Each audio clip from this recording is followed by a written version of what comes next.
ধন্যবাদ মাননীয় স্পিকার। চতুর্থবারের মতো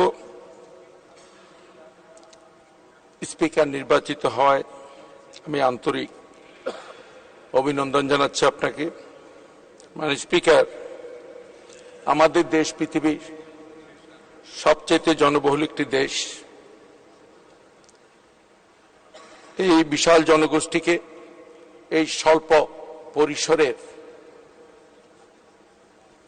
দেশটিতে এমপ্লয়মেন্ট সৃষ্টি করা খুবই দুরূহ ব্যাপার। তারপরও বঙ্গবন্ধু কন্যা জননেত্রী শেখ হাসিনা বাংলাদেশকে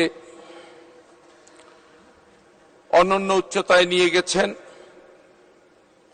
ম্যাসিভ ইনফ্রাস্ট্রাকচারাল ডেভেলপমেন্টের মাধ্যমে আমাদের দেশে অবকাঠামো না থাকার কারণে শিল্পায়ন বাধাগ্রস্ত হচ্ছিল। আজ সে বাধা অপসারিত হয়েছে। দেশে 100টি ইকোনমিক জোন প্রতিষ্ঠার মধ্য দিয়ে প্রতিটি জেলায় কমপক্ষে একটি করে ইকোনমিক জোন প্রতিষ্ঠার ঘোষণা দিয়েছেন মাননীয় প্রধানমন্ত্রী।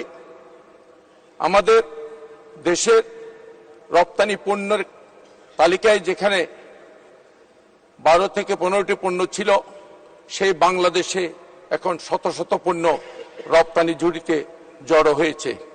আগামীতে আমাদের দেশের মানুষের মেধা, দক্ষতা এবং তাদের এই যে কাজ করার যে আগ্রহ, সেটিকে কাজে লাগিয়ে আমাদের দেশের বেকার যুবকদের